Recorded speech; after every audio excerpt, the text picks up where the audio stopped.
چاند سامنے آیا تو سورج کا تمام جاہو جلال ماند پڑ گیا۔ پاکستان میں 3.5 گھنٹے طویل اور مکمل سورج گرہن۔ صبح 9:45 پر گرہن شروع ہوا اور 1:30 بجے تک جاری رہا۔ آسمان پر رنگ آف فائر کے مناظر کیمرے کی آنکھ میں محفوظ۔ سال کے طویل ترین دن پر لاہور میں بادلوں کے باعث گرہن لگنے کا منظر سحر انگیز بنا رہا۔ رواں سال 4 چاند گرہن اور 2 سورج گرہن ہوں گے۔ فواد چوہدری کی 92 نیوز سے گفتگو۔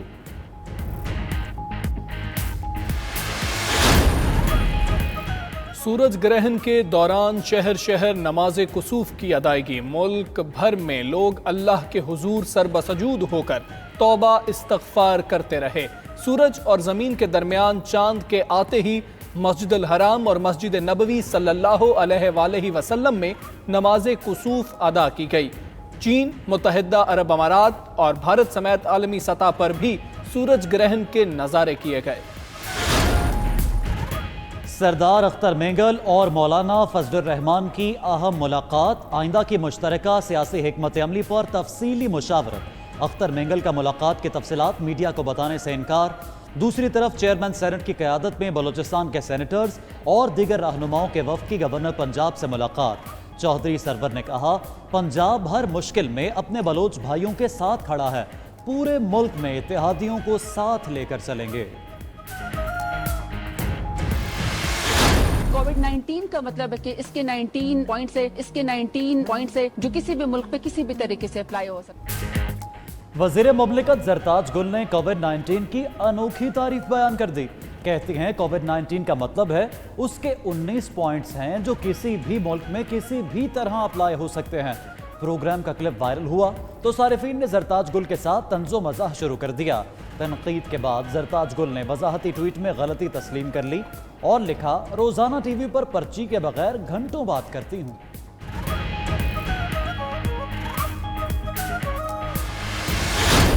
92 ہاٹ سپاٹ آئیڈینٹیفائی کیے گئے جن کی نشاندہی کی گئی ہے۔ ان کے اندر پاکستان میں اس وقت کرونا کے مرض کے شکار جو مریض ہیں اس میں سے 40% پورے ملک کے ان ہاٹ سپاٹس کے اندر زندگی گزارتے ہیں، کام کرتے ہیں۔ اسد عمر کا کہنا ہے 20 شہروں میں 92 ہاٹ سپاٹس کی نشاندہی کر لی۔ ان اسپاٹس پر کورونا کے 40% مریض ہیں جو ملک کی آبادی کا 3% ہے۔ جولائی کے آخر تک اسپتالوں میں 2100 آکسیجن بیڈز کا اضافہ کیا جائے گا۔ ڈاکٹر ظفر مرزا نے کہا، پر ہجوم جگہ پر ماسک پہننا لازمی قرار دیا گیا ہے جو پہلے سے بیمار تھے۔ لاہور کے سرکاری اسپتالوں کے آئی سی یو بھر گئے۔ گھروں میں استعمال ہونے والے آکسیجن سلنڈرز بھی نایاب ہو گئے۔ مانگ بڑھنے پر دکاندار منہ مانگے دام وصول کرنے لگے۔ اسلام آباد میں ضلعی انتظامیہ نے ذخیرہ اندوزی روکنے کے لیے دفعہ 144 نافذ کر دی۔ آکسیجن سلنڈرز اور دیگر اشیاء کی ذخیرہ اندوزی اور منافع خوری پر پابندی ہوگی۔ دوسری طرف پاک آرمی اور سندھ حکومت کے اشتراک سے کراچی ایکسپو سینٹر میں ہائی ڈیپینڈنسی یونٹ قائم کر دیا گیا۔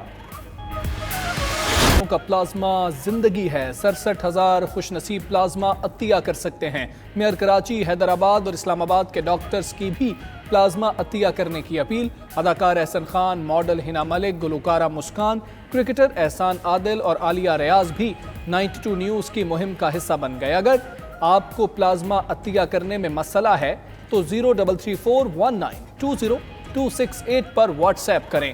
92 نیوز پلازما عطیہ کرنے میں آپ کی مدد کرے گا۔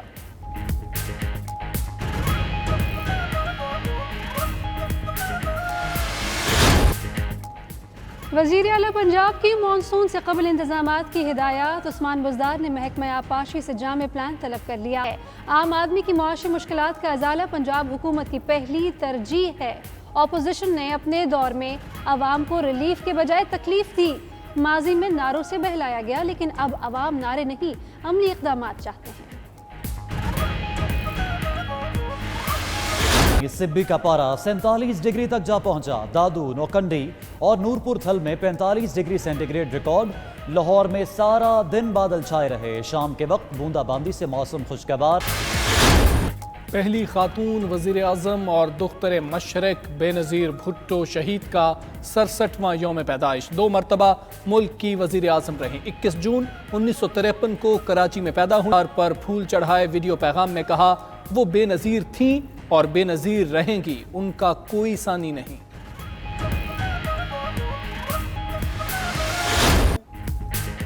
مجھ کو چھاؤں میں رکھا اور خود جلتا رہا دھوپ میں نے دیکھا ایک فرشتہ باپ کے روپ میں۔ پاکستان سمیت دنیا بھر میں والد سے محبت کا عالمی دن، بچے باپ کی قربانیوں کو خراج تحسین پیش کرنے اور محبت کا اظہار کرنے میں مصروف۔ کرکٹر بابر اعظم، بابر علی اور فیروز خان کا اپنے اپنے انداز میں محبت کا اظہار۔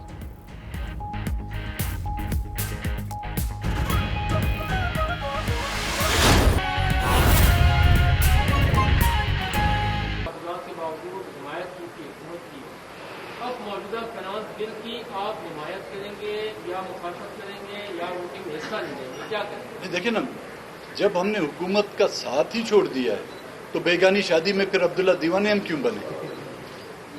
مولانا صاحب یہ بتائیے گا کہ ابھی جیسے آپ نے اعلامیے میں یہ کہا کہ بلوچستان کو صورتحال کا جائزہ لیا گیا، تو کیا بلوچستان کی صوبائی جو حکومت ہے اس کے حوالے سے بھی کوئی میکینزم بنایا گیا ہے کہ موجودہ صورتحال میں کیا صوبے میں کوئی تبدیلی آ سکتی ہے؟ اس معاملے پہ کیا آپ کی کسی جماعتوں نے غور کیا یا نہیں؟ ہم تو پی ٹی آئی اور باپ پارٹی جو ہے اس کو جڑواں بہنیں سمجھتے ہیں، تو ان کے ساتھ تو پھر کوئی ظاہر جی کے نہیں ہو سکتا نا۔ مولانا صاحب تبدیلی کی جو بات میں نے کی کیا صوبائی سطح پہ کوئی تبدیلی ہو سکتی ہے حکومت میں، اپوزیشن جماعتیں اکٹھی بیٹھی یہ تو صوبائی جماعت بیٹھے گی اور صوبائی جماعتیں آپس میں سوچیں گی کہ وہاں کیا کوئی تبدیلی کے امکانات ہو سکتے ہیں۔ نہیں، میں اس پر تبصرہ کرنے کی پوزیشن میں نہیں ہوں۔ مولانا صاحب آزادی مارچ جس مقصد کے لیے آپ لائے تھے کہ موجودہ حکومت کا خاتمہ لانا، اب جبکہ اختر مینگل صاحب بھی حکومت کے ساتھ نہیں ہیں، کیا اس طرح کی صورتحال پیدا ہو سکتی ہے کہ تمام اپوزیشن جماعتیں حکومت بنائیں اور موجودہ حکومت کا خاتمہ؟ دیکھیے، فی الحال تو بنیادی بات یہ ہے کہ ہماری تحریک کے دوران ہی کرونا کا مسئلہ آیا، اور آپ نے دیکھا کہ جو ہی ملک میں کرونا وبا ڈکلیئر کر دیا گیا ریاستی سطح پہ، تو ہم نے کہا جی کہ ہمارے جھگڑے سیاسی تھے اور تصادم سیاسی تھا، یہ مسئلہ انسانی ہے اور یہ طبی مسئلہ ہے، اس پہ ہمارا رضاکار، ہمارا کارکن ہر سطح پر انتظامیہ کے ساتھ تعاون کرنے کے لیے تیار رہے گا۔ تمام چیزوں سے ہم سیاسی سرگرمیاں معطل کر دیں، مدارس ہم نے بند کر دیے، امتحانات ہم نے روک دیے، مساجد کے حوالے سے مشترکہ حکمت عملی اور سی او پیز طے ہو گئی اور ہم اس پر مکمل اب تک بھی پابندی کر رہے ہیں۔ تو یہ چیزیں ہوتی ہیں جس کی وجہ سے ملک کے سیاسی نظام میں تعطل آیا، لیکن اس تعطل کی آڑ میں جب حکومتی سطح پر غیر جمہوری فیصلے ہونے لگے اور اس سے انہوں نے ناجائز فائدہ اٹھایا، تو ہمیں بھی مجبوراً پھر محدود پیمانے پر سرگرمیاں شروع کرنے کا مجبوری ہوئی، اور ہم نے تمام اپوزیشن جماعتیں حکومت بنائیں اور موجودہ حکومت کا خاتمہ۔ دیکھیے، فی الحال تو بنیادی بات یہ ہے کہ